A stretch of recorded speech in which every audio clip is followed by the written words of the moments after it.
नमस्कार, 9 की 9 खबर में आप सभी का स्वागत है और मैं हूं आपके साथ सोनाली सिंह। बुलेटिन की शुरुआत एक बड़ी खबर के साथ करते हैं। एलजेपी नेता अनिल उरांव की हत्या कर दी गई है।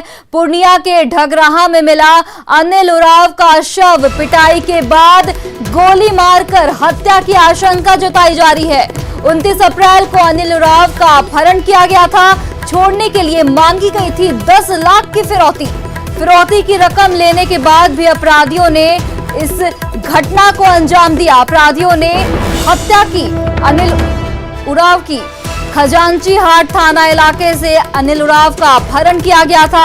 एलजेपी के आदिवासी प्रकोष्ठ के प्रदेश अध्यक्ष थे अनिल उरांव।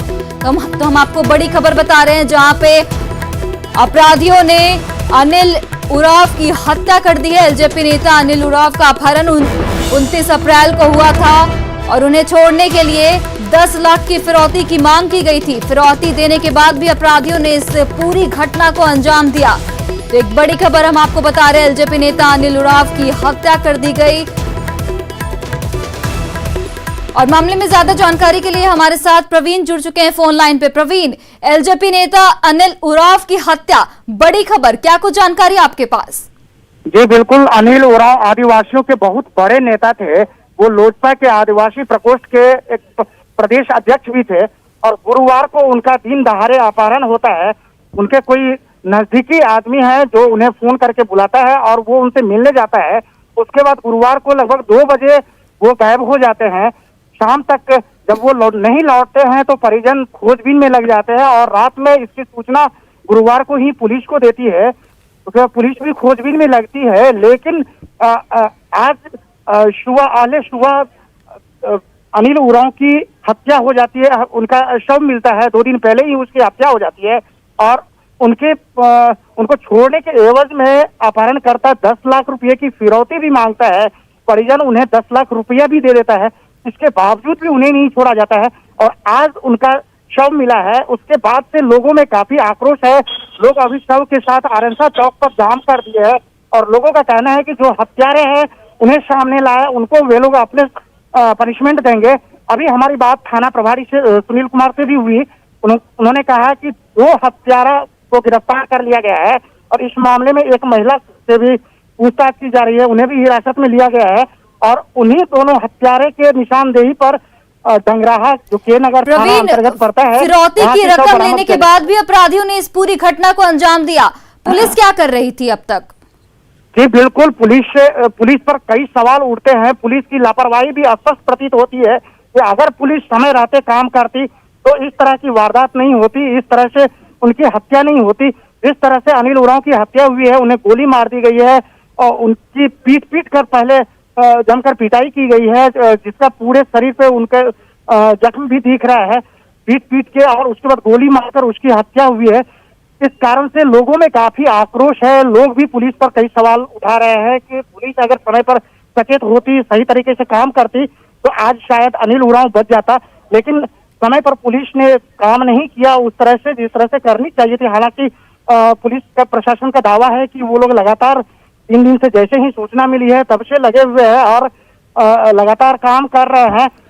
तो जो किडनैपर थे, जिन्होंने उनकी हत्या की है, उन दोनों को गिरफ्तार भी कर लिया है।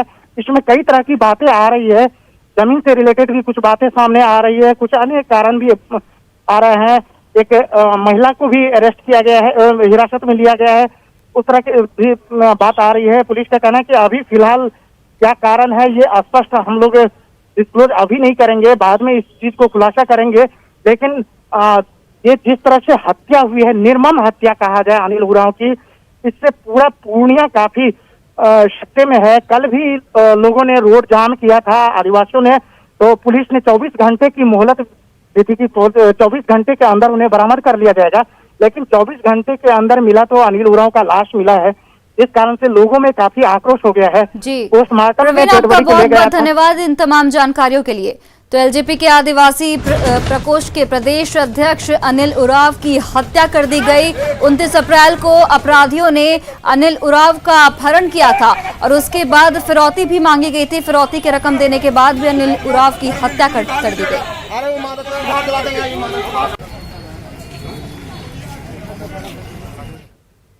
वहीं बंगाल, असम समेत 5 राज्यों में हुए चुनाव का परिणाम आज आना है।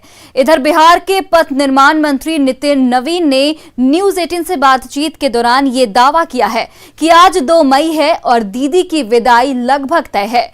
नितिन नवीन से बात की संवाददाता अमित कुमार ने।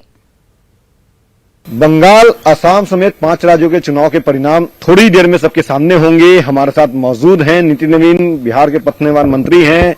नितिन नवीन जी, किसकी होगी जीत, किसकी होगी? देखिए, देश में 1980 के बाद से भारतीय जनता पार्टी ने 2 ही आधार पर पूरी राजनीति की, एक राष्ट्रीयता और विकास। और मेरा मानना है कि आज पूरे देश में भारतीय जनता पार्टी की स्वीकार्यता अगर बढ़ी तो हम लोगों ने देश में विकास के एक नए आयाम को जोड़ा।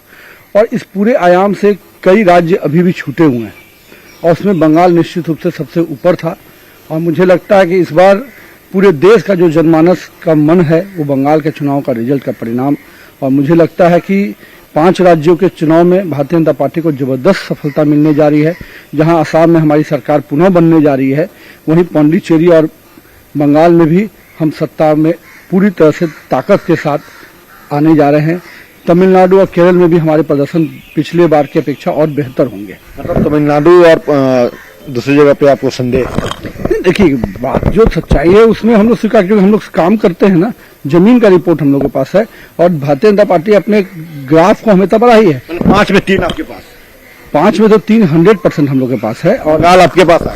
बंगाल तो जिस प्रकार से पूरा अपोजिशन और ममता दीदी ने जो अनारकी किया हुआ था, बंगाल की जनता को विकास के आयाम से दूर रखकर वहां की गरीब जनता को जिस प्रकार से शोषित किया हुआ था, निश्चित रूप से बंगाल की जनता आजादी चाहती थी।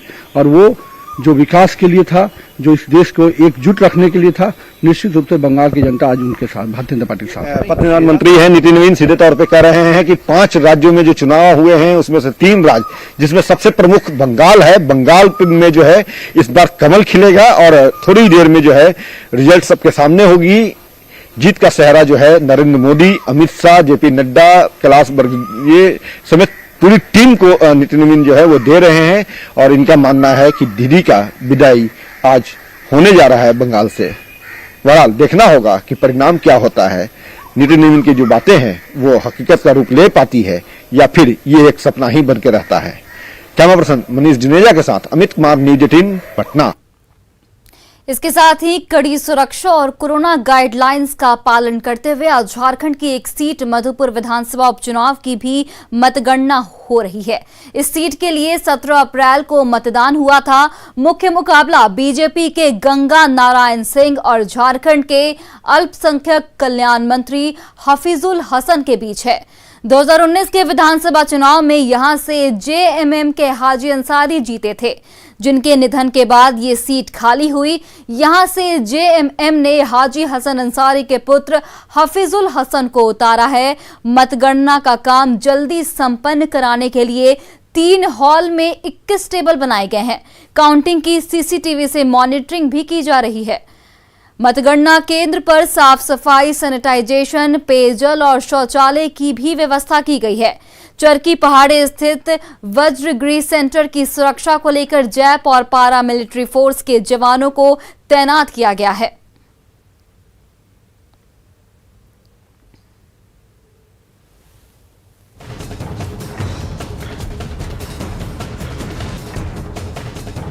जहां तक बात मतदाताओं की है तो यहां कुल 3,21,193 मतदाता है। देखिए, हम आपको ग्राफिक्स के जरिए बताने की कोशिश कर रहे हैं।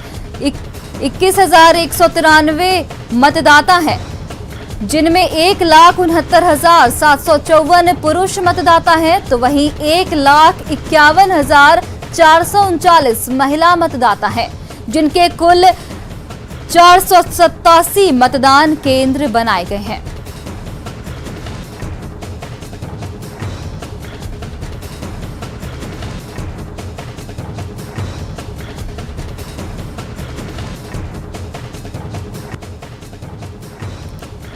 इसके साथ ही कड़ी सुरक्षा और कोरोना गाइडलाइंस का पालन करते हुए झारखंड की एक सीट मधुपुर विधानसभा उपचुनाव की भी मतगणना हो रही है। हम आपको तस्वीरों के जरिए भी दिखा रहे हैं। जिस वक्त पूरे देश में कोरोना संक्रमण की भयावह स्थिति है, उस वक्त मधुपुर उपचुनाव के नतीजे आने वाले हैं। सुरक्षा के पुख्ता इंतजाम किए गए हैं। बीजेपी और जेएमएम में कड़ी टक्कर। और हमारे साथ मनीष दुबे जुड़ चुके हैं फोन लाइन पर। मनीष, काउंटिंग की पूरी व्यवस्था कर ली गई है, सुरक्षा के किस तरीके के इंतजाम हैं? जी, यहाँ पे सुरक्षा के व्यापक व्यवस्था की गई है। खुद एसपी देवघर एसपी अश्विनी कुमार सिन्हा यहाँ पे निरीक्षण कर रहे हैं और सभी पार्टियों को हिदायत भी दी गई है कि जीत के बाद कोई भी जुलूस या जश्न नहीं मनाया जाएगा। इसके साथ ही देवघर डीसी नैन्सी सहाय भी खुद निरीक्षण करके सभी चीजों का जायजा ले रही है। कोविड गाइडलाइंस का पालन कराने के लिए यहाँ पे नगर निगम की टीम भी मौजूद है। सैनिटाइजर और सोशल डिस्टेंसिंग के साथ लोगों को अंदर जाने की अनुमति दी जा रही है। जी मनीष, 8 बजे से काउंटिंग की शुरुआत हो गई है, तो जेएमएम और बीजेपी में कांटे की टक्कर दिख रही है, तो किसकी तरफ शुरुआती रुझान है? जी, अभी रुझान आना शुरू नहीं हुआ है, क्योंकि 1 घंटे के बाद से फिर वहां से अंदर से रुझान आना शुरू होगा। लेकिन आपको बता दें कि कुल 6 प्रत्याशी इस मैदान में है, जिसकी किस्मत का आज जो फैसला होने जा रहा है। बीजेपी के गंगा नारायण सिंह और जेएमएम के हफीजुल अंसारी के साथ ये महामुकाबला है। लेकिन अब तक जो है रुझान अभी नहीं आए हैं। जैसे ही आते हैं तो उसको फिर अपडेट किया जाए। बिल्कुल मनीष, आपका बहुत बहुत धन्यवाद तमाम जानकारियों के लिए।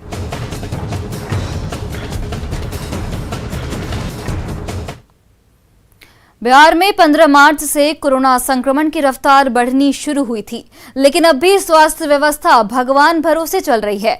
गंभीर रूप से संक्रमित मरीजों को ऑक्सीजन और एम्बुलेंस तक नहीं मिल पा रहा। ये तस्वीर बेतिया के जीएमसीएच की है, जहां मरीज को एम्बुलेंस नहीं मिला तो वो रिक्शे पर ऑक्सीजन सिलेंडर लगाकर अस्पताल पहुंचा। ये एक मरीज की कहानी नहीं है। मरीजों के परिजनों का कहना है कि फोन लगाने पर एम्बुलेंस नहीं मिलता। इन तस्वीरों को देखकर कहा जा सकता है कि बिहार में स्वास्थ्य व्यवस्था भगवान भरोसे चल रही है।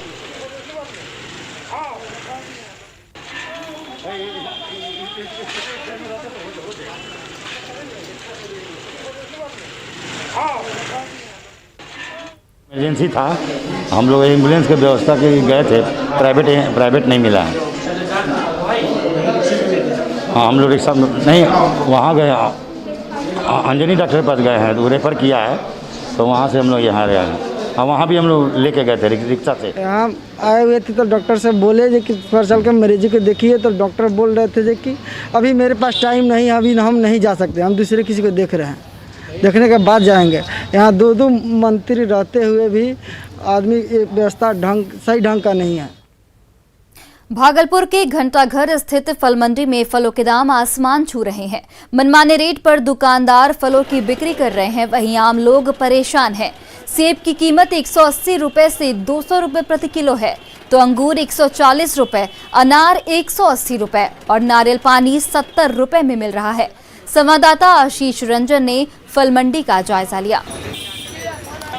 अभी हम खड़े भागलपुर के घंटाघर स्थित जो फल मंडी यहाँ पर लगता है, हम इसमें खड़े हुए हैं और आप देख सकते हैं कि यहाँ पर लोग फल ला कर ले रहे हैं। लेकिन जो सबसे बड़ी बात है कि जो फल का कीमत है वो आसमान छू रहा है और यहाँ पर जो है किसी तरह की कोई फल का रेट नहीं है, जिसको जो मन में आ रहा है उसी रेट में ले रहा है। कुछ खरीदार हैं यहाँ पर, हम उनसे बात करते हैं। क्या सर किस तरह का रेट है और क्या यहाँ पर होगा? कोई रेट नहीं है, कोई फिक्स रेट नहीं है, मनमानी है, जिसको जैसा अपना मन है ले रहा है उसका रेट। क्या रेट में मिल रहा है? अंगूर पहले था 100 रुपया, 120 रुपया, अभी 140 है और नारियल का दाम भी महंगा हो गया है। सब सारा फल महंगा हो गया। सब ब्लैक में जो मन आ रहा है। हाँ, काला बाजारी हो रहा है सब चीज में। कोई देखने वाला नहीं है। परेशानी है बहुत परेशानी है अभी फल में, सब बहुत दाम बढ़ गया है, बहुत दाम बढ़ गया है। 100 रुपया अंगूर 140 हो गया है, 25-30 रुपया का डाब 60-70 रुपया हो गया है। कितना परेशानी? बहुत परेशानी है। ऑरेंज उतने महंगा है, ऑरेंज उतने महंगा हो गया है, सारा फल महंगा। क्या रेट चल रहा है अभी? क्या जी का फल? सेब का रेट अभी बहुत महंगा है, यानी कि वहाँ से 3800-3600 रुपये में पेटी आ रहा है सेब का। 200 रुपये किलो का बिक्री है बढ़िया सेब का।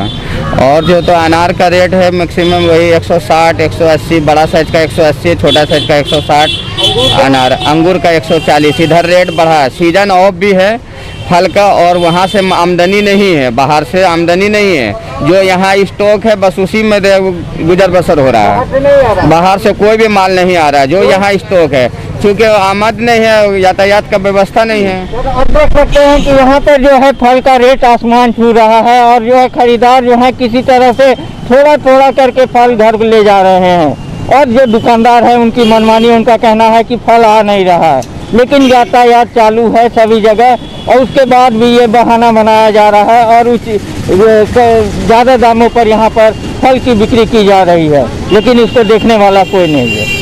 आशीष रंजन, न्यूज़ 18 भागलपुर।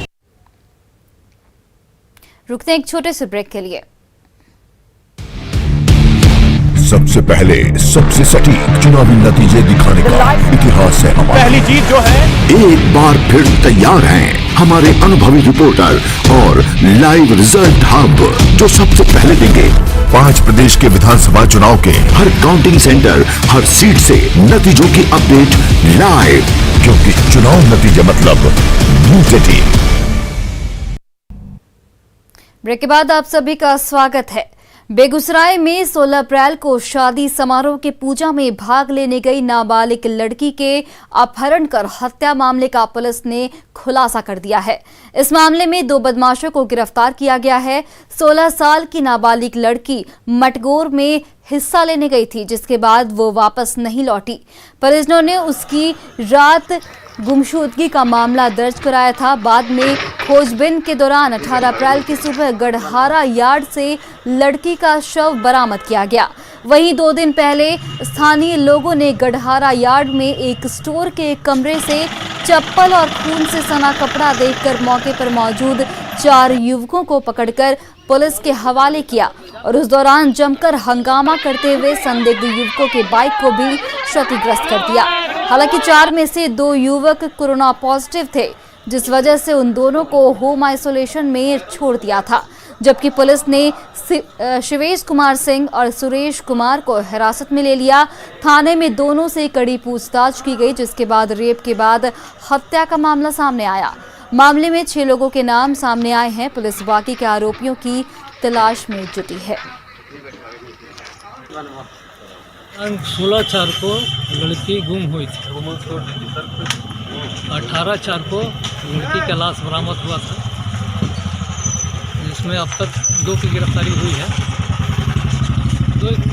लगभग 3 की गिरफ्तारी हुई है। एक तो कोरोना पॉजिटिव है, उन्हें बाद में गिरफ्तार किया जाएगा, फिलहाल क्वारंटाइन सेंटर में है। और 2-3 अभियुक्त हैं जो फरार है, उनकी गिरफ्तारी के लिए छापेमारी की जा रही है। और इन लोगों को रेलवे गढ़हारा यार्ड के निकट से पूछताछ हेतु बुलाया गया था थाने पे। पूछताछ के क्रम में अपराध स्वीकृति के आधार पर इनको गिरफ्तार किया गया। वहीं पाकुड़ से एक डबल मर्डर की घटना सामने आई है। इस डबल मर्डर की हकीकत जानकर आप भी हैरान हो जाएंगे। एक नहीं 2 लाश, मौत का दर्दनाक मंजर, 2 हत्या से दहशत, मच गई चीख पुकार, ये परिजनों का चित्कार। स्ट्रेचर पर पड़ी 2 लाश बहुत ही मार्मिक है। एक साथ 2 हत्या, वजह जानेंगे तो और भी हैरान रह जाएंगे। दरअसल पाकुड़ के लिट्टीपाड़ा थाना के फूल पहाड़ी गांव में आम तोड़ने के विवाद में 2 लोगों की हत्या कर दी गई। घटना के बारे में बताया जा रहा है कि आम तोड़ने में विवाद के बाद दुमका में पोस्टेड एक पुलिस बल के जवान ने एक बच्चे को गोली मार दी, जिसकी मौके पर ही मौत हो गई। बाद में पीड़ित परिजनों ने इसका विरोध किया और उस जवान के साथ हाथापाई की, जिसमें उस जवान को भी गोली लग गई। इलाज के दौरान जवान की मौत हो गई। सर वही पूरा पत्थर मार रहा था घर में सर, वही पुलिस है ना, वही वही सब बोले सुबह से कौन मार रहे, सुबह सुबह 3, 4, 5 बार मार रहे। वही बोले इसलिए झगड़ा हो गया। हमको बोला मछली पकड़ रहे थे, मछली पकड़ के बोला है कि यार ये झगड़ा हो रहा है। तो बोले क्यों इसे कर रहा है, उसको बोले नाम धर के नहीं बोले सर हम, लेकिन वही मारपीट करने लगा घर आके पूरा। वहीं पाकुड़ के एसडीपीओ अजीत कुमार विमल ने घटना की जानकारी देते हुए बताया कि आम तोड़ने के विवाद में इस हत्याकांड को अंजाम दिया गया है और पूरे मामले की छानबीन की जा रही है। फुलपहाड़ी गांव में आम तोड़ने को लेकर के 2 पक्षों में मारपीट हुई, उसके बाद गोली चली और जो कहा जाता है कि बिरजू केवट के द्वारा, जो कि जिला पुलिस में दुमका जिला में पोस्टेड है, उसके द्वारा बास्की केवट के बेटा मन्नू केवट पे गोली चला दिया और जिसके इलाज के दौरान लिट्टीपाड़ा हॉस्पिटल में उसकी मौत हो गई है। और उसके बाद कहा जा रहा है कि उसके द्वारा छीना झपटी में उस पर खुद भी उसको गोली लगी है और वो यहाँ से लिट्टीपाड़ा से उसको रेफर कर दिया गया है सोनाजोड़ी हॉस्पिटल पाकुड़, जहाँ पे उसकी भी डेथ हो गई है। आगे हम लोग इस पर अनुसंधान कर रहे हैं कि गोली दोनों तरफ से चली या फिर एक तरफ से चली, इसके लिए हम लोग अनुसंधान कर रहे हैं। इस घटना से सभी को एक सबक लेने की जरूरत है, क्योंकि छोटी छोटी बात पर लोगों को इतना नाराज या गुस्सा नहीं होना चाहिए कि किसी की हत्या हो जाए। इस वारदात ने 2 परिवारों से अपनों को छीन लिया है, जो सभ्य समाज के लिए अच्छा नहीं। न्यूज़ 18 के लिए पाकुड़ से जयदेव की रिपोर्ट। तो फिलहाल इस बुलेटिन में इतना ही। देश और प्रदेश की तमाम बड़ी खबरों के लिए आप देखते रहिए न्यूज़ 18 बिहार झारखंड।